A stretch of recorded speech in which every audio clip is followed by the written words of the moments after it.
Welcome back, everyone. Now we're finishing the second part of Fearless Networking by Todd Falcone. As you recall, we stopped on page 65. This was by special request, and then we'll get back to the homework of Think and Grow Rich. Our last objection that we went over was objection number 6. I don't know how to start a business. Many people who get into network marketing have never done a business before and are fearful and unsure as to what to do. Giving them a little vote of confidence can go a long way in helping them ease their mind.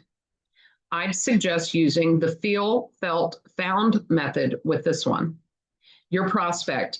I don't know anything about starting a business. I totally understand how you feel. A lot of people who get into network marketing for the first time feel exactly the same way. In fact, I did too. What I found was that there are a lot of really great training for brand new people that teaches you exactly how to do the business. I was very concerned before I signed up until I started to plug into the training and support provided for free by the company, and it helped me to understand how to build it. Helping someone feel comfortable in their decision is a big part of moving them closer to making the commitment to join you. Objection number 7, I need to think about it. This is a tricky one in which you'll need to dig deeper in order to find out what the real objection is in most cases. I need to think about it may mean they need to do just that. Let it sink in. It may also be a stall or a polite way of them saying no to you. Sometimes people are actually afraid to say no, and so instead they avoid the whole idea together. Sometimes I'm very direct, and the conversation may go like this. Your prospect, I need to think about it. What specifically do you need to think about? Perhaps I can help clear things up or give you additional information so you can make a better decision for yourself. There's nothing wrong with also asking them a direct question like, what additional questions do you have? They still may need to think about it or let it sink in. I wouldn't apply too much pressure here. Your job is basically being a tour guide and helping them navigate through whatever information it is your company provides, so your prospect gets everything they need to make the right decision for them.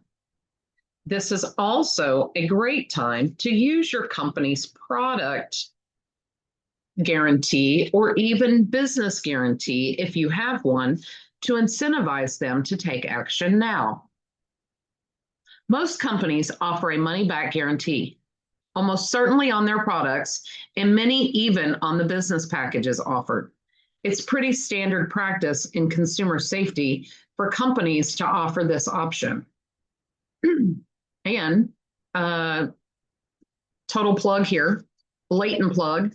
If you want to practice your salesman skills, your networking skills with a lower price point product than maybe you are achieving to, Avon has a zero commitment, so you don't have to pay anything to join. There's no kit, there's no inventory, and no order minimums, and you can practice your networking and your salesmanship for free, right? Selling Avon. And for those of you guys who are like, I'm not selling Avon, I'll have you know that many of our top performing representatives are men and couples. So chew on that and get back to me if you want to join. Just for whatever it's worth, you get lots and lots and lots of vendor discounts. Employee pricing on electronics, appliances, employee pricing on almost every car manufacturer known, insurance products, financial advising products, you name it.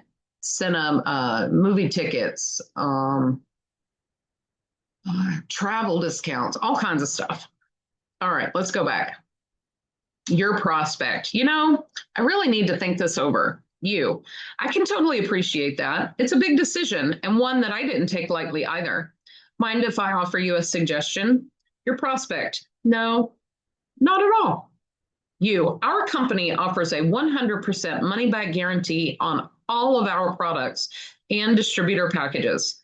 What I've done with a number of people is enroll them into the business and allow them to more or less fill out the business for their first 30 days. If for whatever reason you decide that you don't want to continue the business within your first month, the company will refund you 100% of your money. So you really have nothing to risk at all. Would that make sense to you? Of course, be sure to check and see what exactly your company's guarantee is on either your products or your business before offering this alternative to them. But it can often be enough to get a person to enroll right then and there. Objection number 8, I'm not a salesperson. Oh, look at that. I just talked about sales. It may come off as I don't like sales or I don't like selling or any variation of that. A lot of people have an idea in their mind that selling is somehow pressuring an individual into doing something they don't really want to do. And honestly, some very high pressure salespeople do that, which gives selling a bad name. Good salespeople see what they do as offering something of value in exchange for money, and the value of their offering is worth more than the money people are paying for it. Others simply don't see themselves as salespeople and want nothing to do with it. Some good questions to ask to gain some clarity with your prospect are, have you done sales before? What is your past experience in selling? What is it about selling that you don't like? What selling do you believe is involved in network marketing? Of course, you don't have to ask all of these questions. Use whatever suits you in the situation you find yourself in. A couple of variations on dealing with this are your prospect may say, I don't like sales. You, well, you're going to love this then because we focus more on sharing information rather than actually being salespeople. Now, I personally have a very strong opinion about network marketing and direct sales. We do sell. We don't just share stuff. Having sales and strong communication skills is an advantage to you. While it's not traditional sales, we definitely sell our products and services to end users. So be careful that you don't undersell, pun intended, the fact that we aren't sales to someone. This is one of those debatable subjects amongst network marketers. Some see it as selling, as I do, and many others look at it as purely as sharing. I'd say the industry is a bit of both. Here's another angle. Your prospect. I'm not good at sales. You. What makes you say that? Your prospect. I was in sales before and wasn't very good at it. You. Well, to be honest with you, this business may not be for you then, because we do a lot of talking to people and sharing information about our products and business. Do you like working with people? I don't have a problem letting a prospect off the hook. If they feel they don't really like selling, they may not enjoy what we do.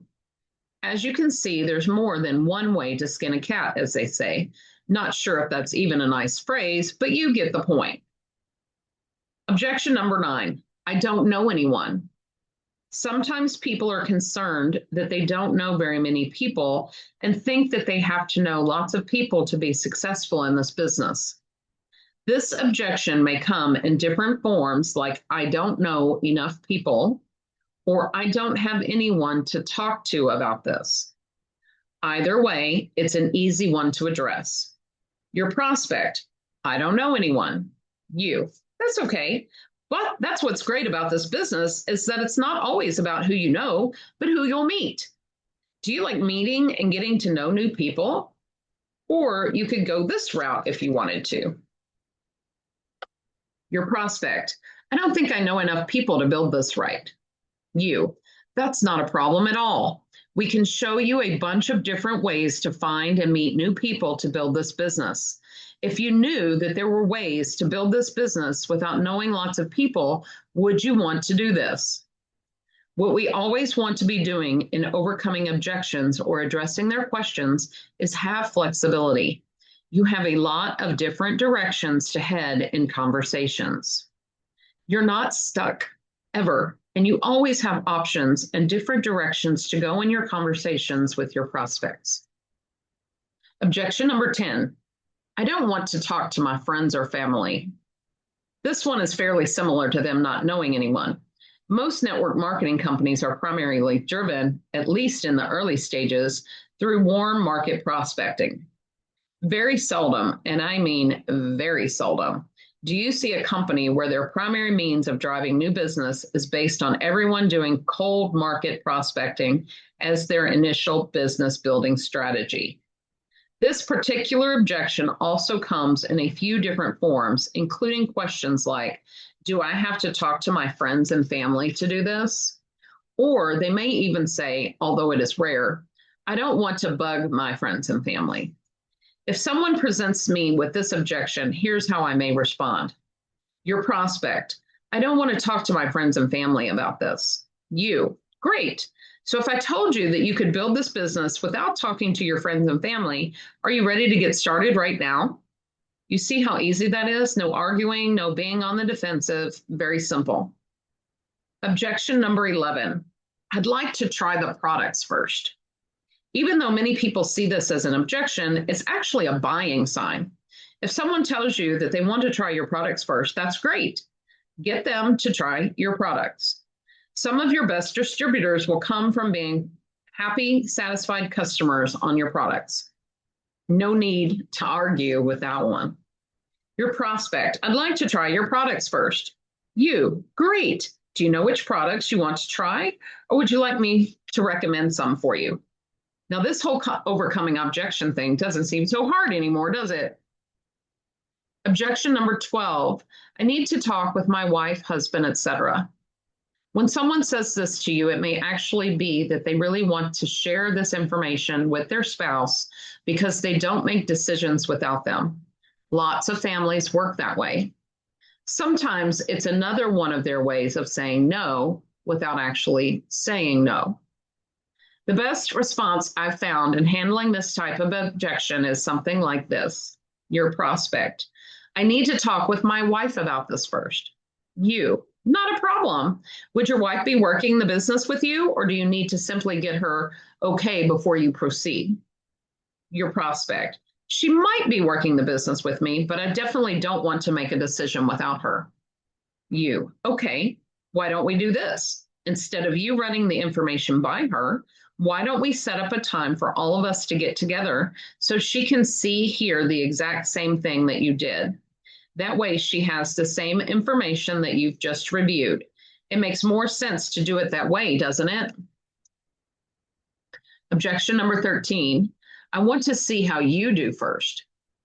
The only time you will get this objection is with your warm market. Your friends will sometimes test you and play a little hardball. All they really want to know is whether the business works or not.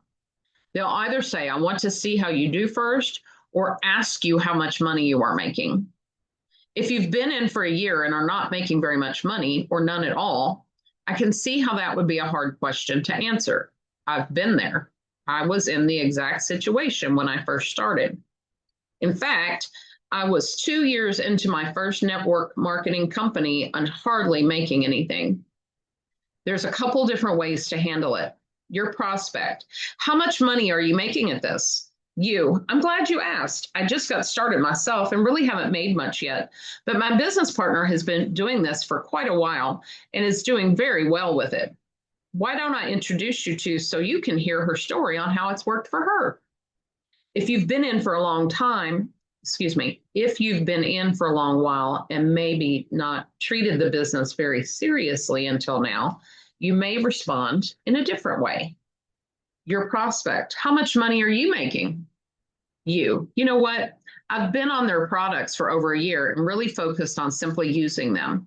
And because I got such great results in taking them, I decided to start building the business. So I haven't really made much yet since I'm just getting started on the business end. If they pull the I want to see how you do first routine, this is what I would do. Your prospect, I want to see how you do in this first. You, that's fine. Just so you know, if you end up waiting and you do really well, You may end up missing out on having some people in your group that would be on your team if you had joined earlier. But that's fine if you want to wait. I can get back to you at another time and keep you abreast of my progress. Overcoming objections isn't about you winning every single time someone throws up a roadblock in the process. Sometimes you can simply walk away and be okay with it. Don't ever get emotionally attached to the outcomes when you're prospecting. If you set your mind on always recruiting someone and end up feeling disappointed when they don't join you, you're going to be in for a very long haul. Not everyone joins, and that's just fine. Objection number 14, I don't want to be on auto ship. Not all companies have a compulsory auto ship. Many companies that are product focused offer auto ship as a convenient way of delivering products to people so they don't run out. If someone tells me that they don't want to be on auto ship, my response would be along the lines of this. Your prospect, I really don't want to be on auto ship. You, okay, if you didn't have to be on auto ship, would you want to get started right away now in building your business? Would you want to get started right now in building your business? Objection number 15, it's too expensive. I actually covered this one earlier when I was going through the feel, felt, found method. However, this objection can come in different forms, like, I can get the product cheaper elsewhere. Other than using the method I described earlier for this particular objection, you could ask a few questions to dig a little further if you wanted to find out what the real issue is. Is price the most important thing to you? Would you be willing to pay a little bit more if you knew the quality was superior? Kind of like paying for a Mercedes versus buying a Volkswagen. They may even give you the objection by asking, why do I have to pay to get in? This is obviously someone who doesn't understand that starting a business requires startup capital.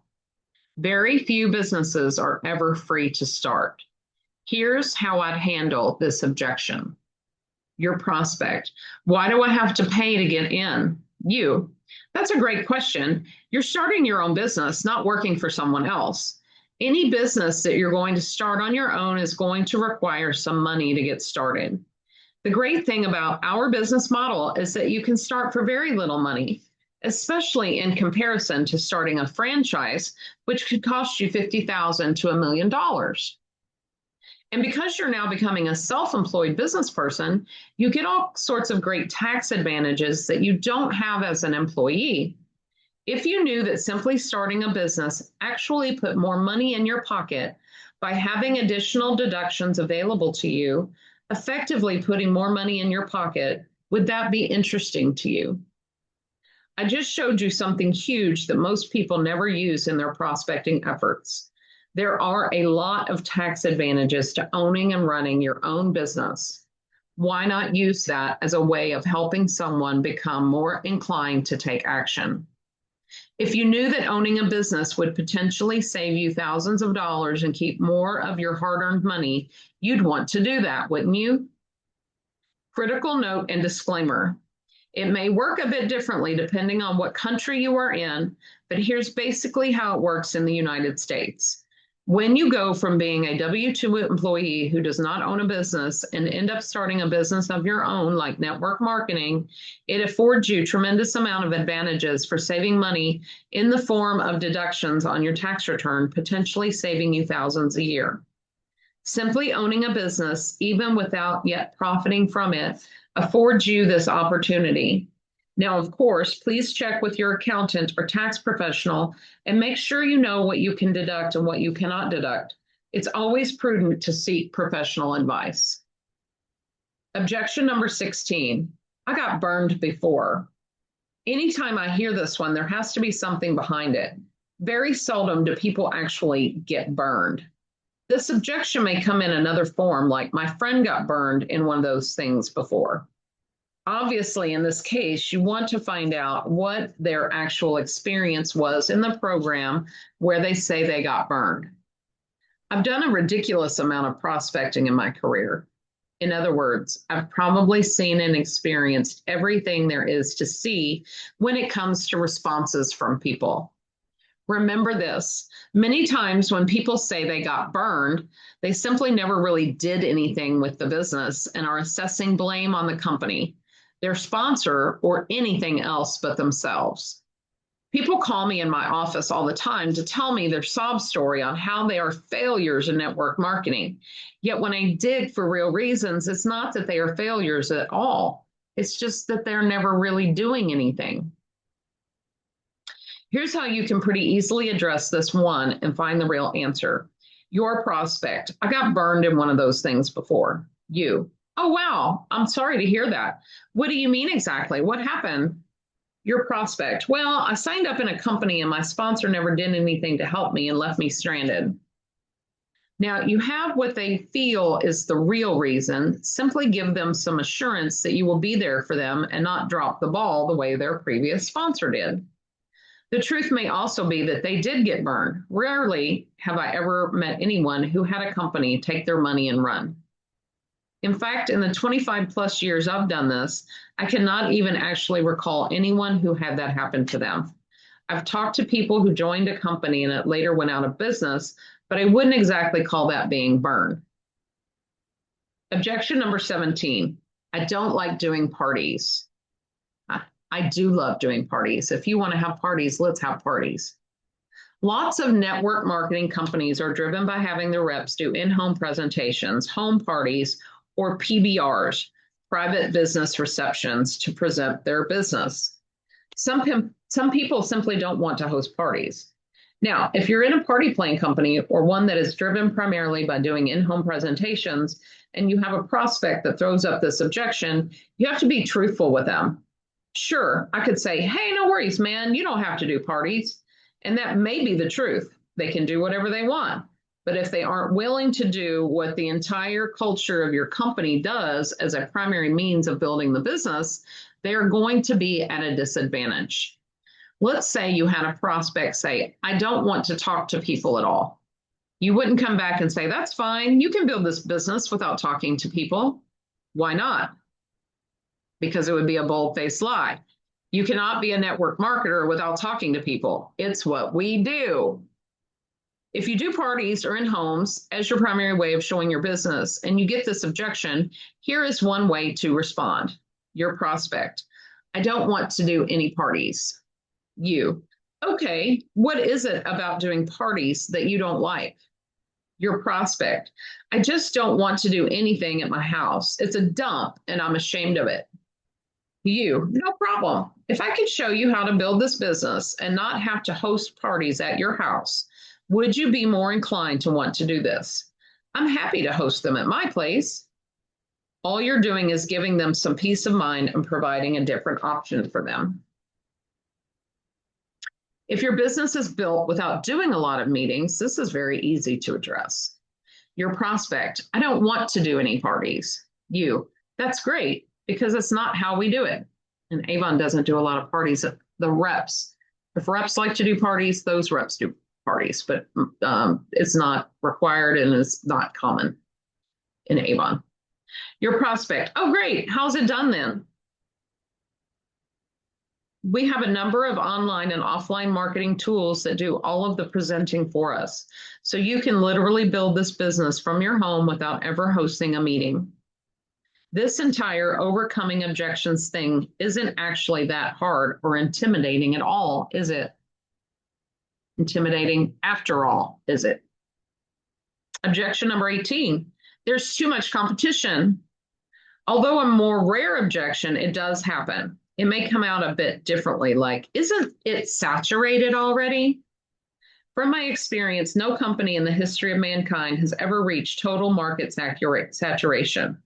Yes, there are a few companies that are widely known by name, but to say that they have reached a market saturation level isn't accurate. Your prospect, I think it's too late. The market is saturated already. You, I understand how you feel. I've had a few other people say the exact same thing.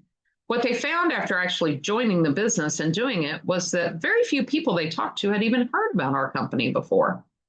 All we really want to do is ease the mind of our prospects so they feel good in making a decision. Objection number 19, my friend tried one. This is another one where there is typically some kind of story behind it. Ask them about your friend's experiences. Your prospect. My friend tried one of those things and it didn't work for her. You. Okay. Do you know exactly what happened for her? Your prospect. Not exactly. I know she signed up for something and never made any money. You. Is it possible that she may really not have worked at the business or stuck to it very long? Just to find out by asking, they may not even know anything. I interviewed a very successful network marketer who wouldn't even consider doing network marketing for years. She had an idea in her mind and it was based on literally nothing. She never had anyone she knew try one. She had never tried one, literally no experience at all. She just thought in her mind, network marketing, bad. Finally, a friend convinced her to go to a meeting, and it was after asking her a bunch of times. She finally gave in and went to the meeting. She told me in the interview that she was kicking herself in the butt for blowing it off for so long. She went on to build an organization in that company of over 300,000 representatives in 23 countries. Objection number 20. I looked you up on Google and read something bad about your company. In the information age, people have access to things they never had access to before. You can look up information on anything using a search engine like Google. You could be with the best superstar on the planet, and you'll still find stuff on Google that doesn't look good. In fact, there are people that specifically post things on Google to simply drive traffic to their website with headlines that say, Company X is a scam. Here's how I deal with the person who searches the web and finds something negative about my company. Your prospect. I looked you up on Google and read something that sounded bad. I'm not sure I want to do this now. You. Okay. Can you tell me exactly what you saw? Your prospect. It was some website that said you were a scam. You. I don't know if you realize this or not, but literally anyone can put up a post or article and say what they want on the internet. It's not exactly the most accurate place to conduct your due diligence about any company. Your prospect. Well, it said some pretty negative things about you guys. You. I understand how you feel. I've had other people look our company up online and see the same thing. What they found, however, after doing a little more research on the source of that information, was that it was simply an online marketer using our company to drive traffic to their own website. If I could show you that we are, in fact, a really good company and that what you're reading on the internet is, in fact, not true, would you want to take a deeper look at what we are doing? It's a really good idea for you to Google your company's name and find out what's out there so you can be prepared for this before it happens. Google, while a great place to find information about virtually anything, should never be the primary resource that someone uses to conduct due diligence on anything. I'm going to read that one more time. Google, while a great place to find information about virtually anything, should never be the primary resource that someone uses to conduct due diligence on anything.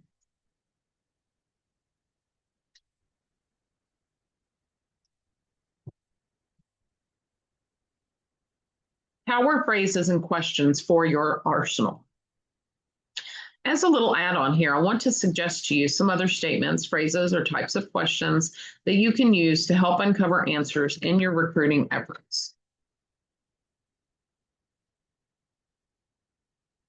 All of these can be used in different circumstances to help you uncover answers and be able to navigate more successfully through the objection handling process. Tell me more about helps you to find out more information. What do you mean exactly? Gives you some clarity with what they just said. So, what you're saying is another way of gaining clarity by repeating back to them what they actually meant from their previous statement. What will be different in your life a year from now when you do this? Gets them thinking about how their life will look like if they take action in this business. How important is it for you to change that? Again, helps you to get them thinking about whether or not it is a priority for them to change their current situation. Is there someone else you might know who? This is an opening door to a referral. Which of the two looks better to you? A way of asking a question that proposes two positive options. This sounds pretty cool, doesn't it? or any question that ends in, don't you, aren't they, isn't it, or wouldn't you? Tie-down questions are an effective way of getting small agreements along the way. When I make phone calls, especially to professionals, I follow a very specific template when engaging people in conversations about network marketing. It helps to understand why my calls work so well. It's called my 7 Steps to Yes template, and you can get that one on my website as well if you'd like. It's also free to download. toddfalcone.com/free-gift-6. Chapter 8, How to Close Like a Pro. If you're going to be successful in network marketing, then you have to get good at closing. Yeah, I get that someone reading this may still be thinking that network marketing isn't sales and that closing is a sales term, but let's just agree that you have to be able to ask for the business, enroll them on your products or services, or put them into your business. And for this book, we're calling it closing. 4 tips to better closing ratios. 1, be totally present throughout the entire process. This means that you listen to what your prospect is saying and that you pay very close attention to their responses and actions. You do not want to be multitasking by sending emails or doing Facebook status updates when you are on the phone with someone. Wherever you are, be there. You can't afford to miss out on something important they told you in the process. Number 2, always be professional.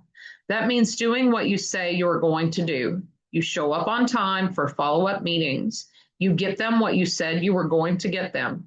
In other words, you do what you say. Never drop the ball, ever. Number 3, pay attention to buying signs. People who ask questions are showing interest. That's a good sign. If they ask you questions about how the business is built, that's a sign. Make sure you listen for things they say and do that show they are interested. Number 4, know your packages and your products well. You'll be a way better closer when you understand the different options that are available to get someone started in your company and what the benefits are to your new recruit. You need to know this. Very simple and powerful closing techniques. The great thing about teaching closing in network marketing is that it doesn't have to be complicated. Let me make this really simple for you. Here's typically what happens in a prospecting situation. You meet someone and establish some rapport, or you may have a conversation with someone you already know. You invite them to take a look at your products or business. You schedule a time and present your business to that person. You take their temperature and see how interested, how hot or cold they are. You either sign them up now or you schedule a follow-up call or meeting with them because they need further information. You get back to them on time for your follow-up meeting to answer their questions and address any objections they may have. You ultimately get to the point where they begin to run out of questions and are either showing lots of interest or not. You transition into a close. Here's how I transition into a close with a prospect. By now, this person is showing me through their actions and through their questions that they are highly interested in the business. It should be pretty obvious at this point in the process. Here's how you do it. Do you have any other questions at all? Your prospect. No, I think you've answered all of them. Great. Let me tell you about the different options you have in starting out with us. In most cases, I don't actually ask a closing question. I actually suggest that they start and explain what options are available to them in doing so. If I were to ask, my question would simply be, are you ready to get started? That question would always be followed by showing them the different options they have in getting started. So I don't even ask the question most of the time. But you can certainly do so if you like. This may be the place. I want to stop here and see where the psychology in selling, for those of you who are familiar, right? He didn't say, are you ready to get started? He said, great. Let's see which option fits you best for getting started. right? He assumed that they're getting started rather than them giving one last opportunity to say no.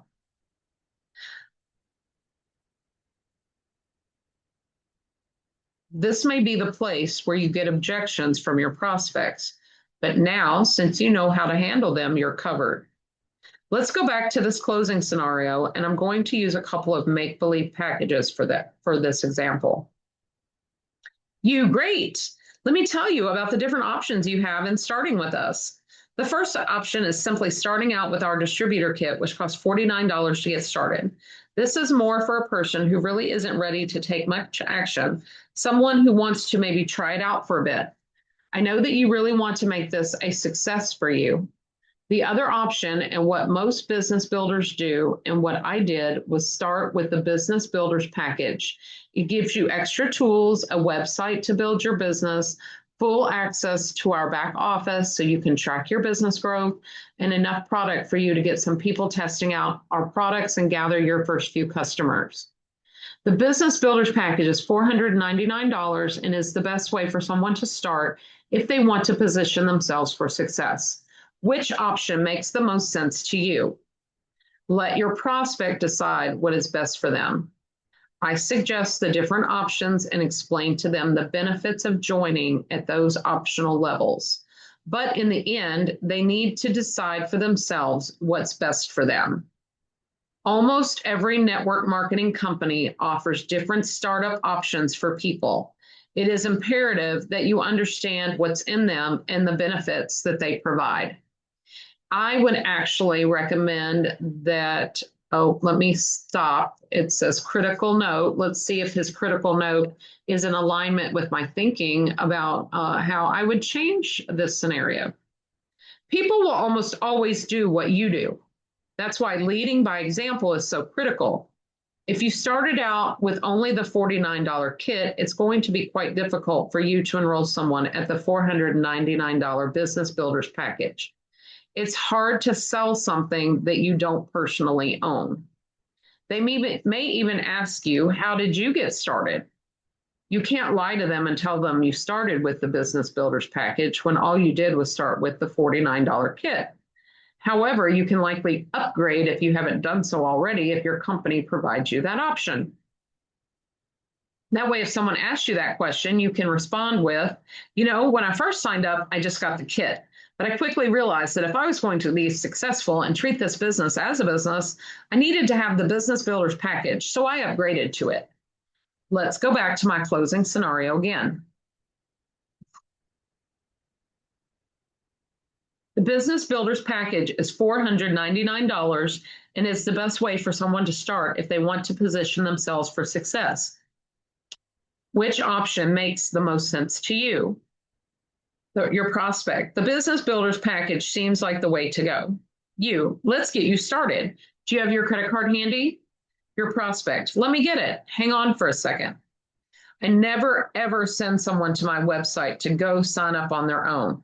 I always do the enrolling and enter their information from my computer. You may have paper applications to fill out, and that's fine.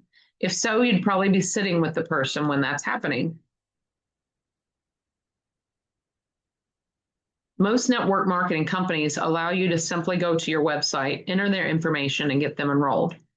The reason I don't let them do it on their own is because it eliminates anything that would cause them to stop in the process. You control the situation and you maintain control of it. I will then go to the place on my website where I enter their information and do it. Now back to where we left off. Let's get you started. Do you have a credit card handy? Your prospect. Let me get it. Hang on for a second. Now, with your website open on the enrollment page, you take down their information and enter it. What's the proper spelling of your name? What is your billing address, shipping address, phone number, email? What do you want your username to be for your website? How about a password? What's your social security number or federal tax ID number? The information that needs to be entered to enroll someone is pretty standard from company to company. Their name or business name, if they are signing up as a company, will be required, in addition to a physical address, phone number, email address, social security number, or federal tax ID number if in the United States and signing up as a company. And credit card information. A username and password may also be needed to set up a personal website. If you live outside of the US, it may be some other tax ID number that is required. If you live outside of the US, you know what that is for your country. There are two places that many people get hung up in the process and something that you need to master and be comfortable with starting right now. These two hang-up spots for people are asking for their social security number or tax ID number, asking for their credit card details. You have developed enough trust with your prospect at this point where you shouldn't be worried about asking for this information. And because it is a requirement in the enrollment process, it's not a place where you want to get stuck or fearful. Here's how to do it when you get to this stage. What's your social? Your prospect, 555-55-5555. Visa, MasterCard, Discover, or Amex. Your prospect, Visa. Great, go. This little phrase is effective. Great, go. Your prospect knows that you're asking for them to give you their credit card number, which you will be entering into the website to process the payment. Expiration date, CVV code on the back. Then you press the submit button or whatever your button says to process the payment and finish the enrollment process. No need to plant a negative seed and say anything like, I need to get your credit card information. I hope you're okay with that. We take credit cards every day in this business and you need to get used to it. If they ask you, why do you need my social security number? Simply respond with something like this. When the company issues you a check, they need to make sure that you have your social security number or federal tax ID number for tax purposes in sending your 1099 form at the end of the year. They can't pay you unless that information is entered into the system. If they have a personal challenge with providing you that information and are concerned about their privacy, don't get defensive. Simply explain to them how it works. Back to the closing scenario.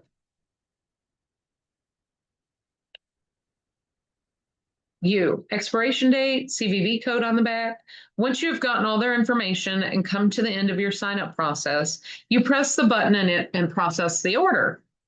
What will likely happen now is a screen will come up that throws you the new recruit's independent distributor number for your company. I'll tell them to simply grab a pen and paper to write down that number. You've just enrolled a new distributor. Congratulations. Now it's time to help them get started in building their new business with you. Be sure to take action with them immediately, help them get going, be a good sponsor, and make a commitment to work with your new recruits to create a success story. Don't just send them on their way in hopes that it will work out for them.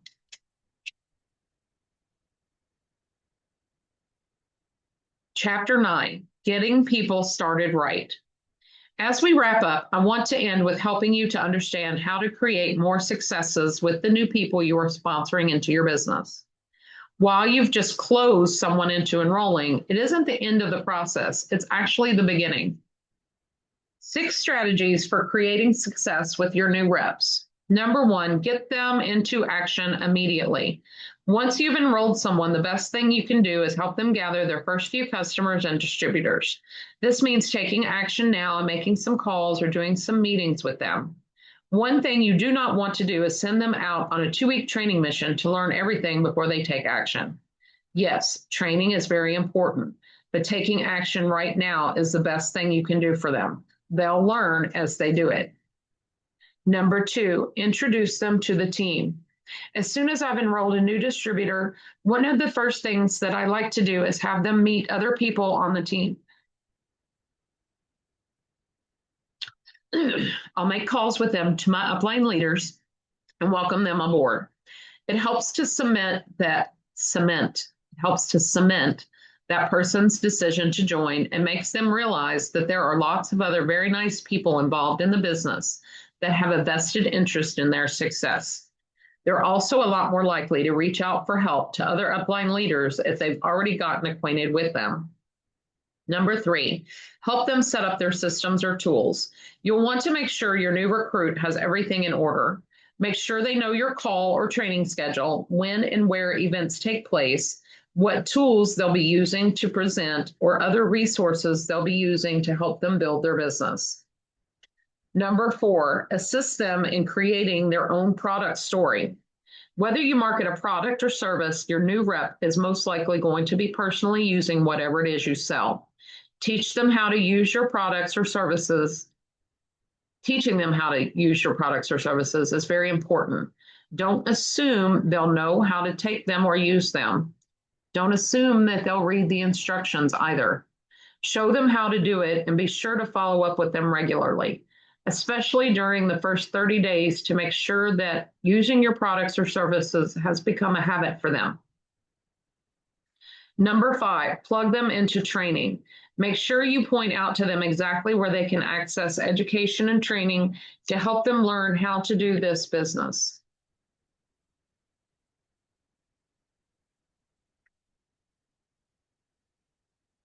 Sorry, I have a page stuck together. I apologize. How to do this business properly. Getting a new person to a live event within their first month can be extremely powerful. If you've been to any event for your network marketing company, you know how powerful they are in helping to cement a person's decision to engage. Events are powerful in helping a person establish belief and confirm they've made the right decision.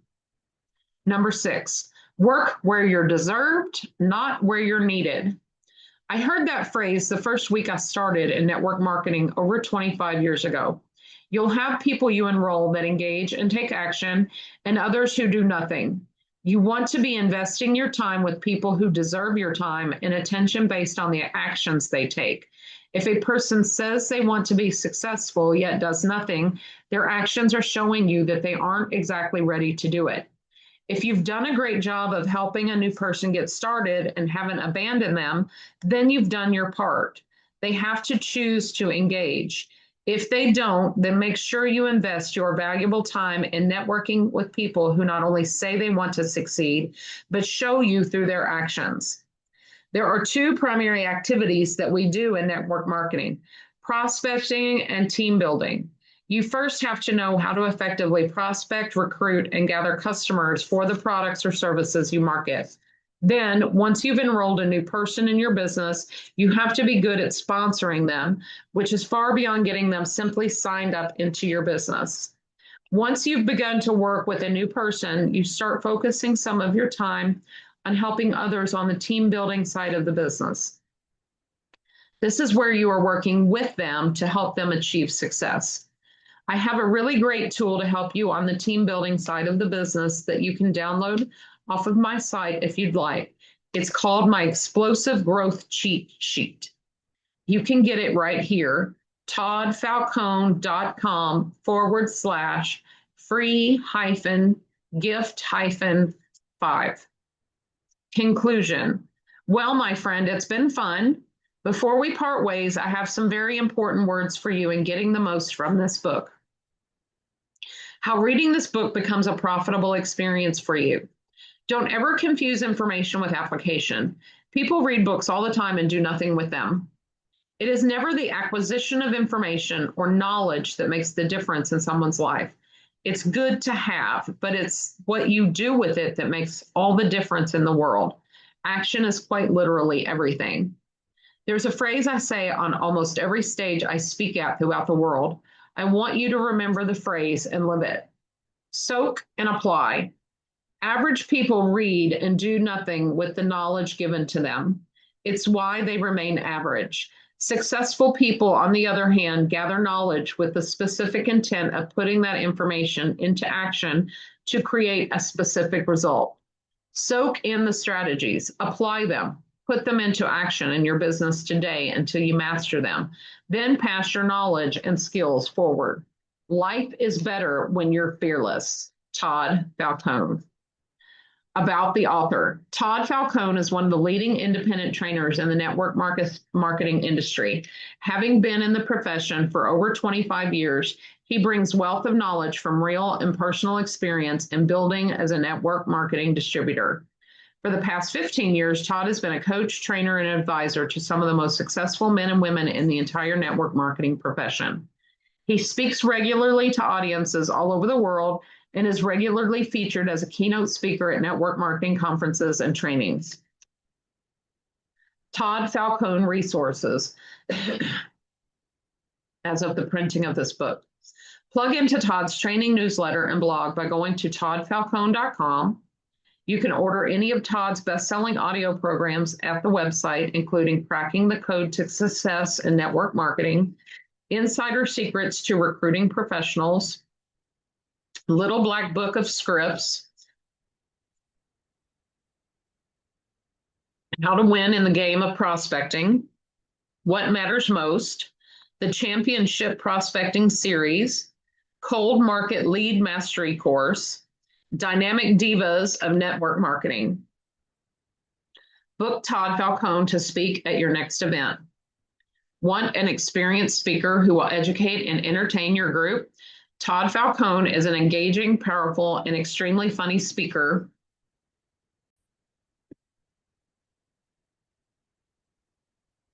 who comes from the unique position of having true success in network marketing. So you'll be hiring someone who knows network marketing and can clearly relate to people in the field. Topics include network marketing fundamentals, prospecting skill development, warm market, cold market, and referral marketing, recruiting up, leadership development, team building, online and social media marketing, accountability, rapport building, and connecting.